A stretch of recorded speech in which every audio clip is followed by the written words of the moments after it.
Hi guys 3.8 அப்டேட்டோட first chicken dinner match சரியான car chase spray அடுத்தது நீங்கள் பார்க்க போகிறீங்க.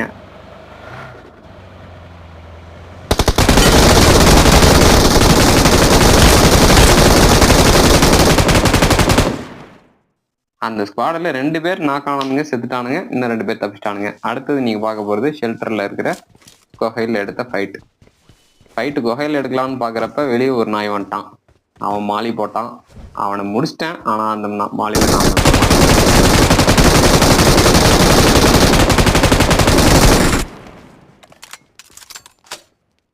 ஒரு வழியாக ரீகால் ஆனதுக்கு அப்புறமேட்டு உள்ளார முட்டை விட்டுட்டு இருந்த அந்த 2 கோழி குஞ்சியும் பொறிச்ச சீன் தான் இது. அவனுங்க வந்த காரு தான் அந்த ஜீப்பு.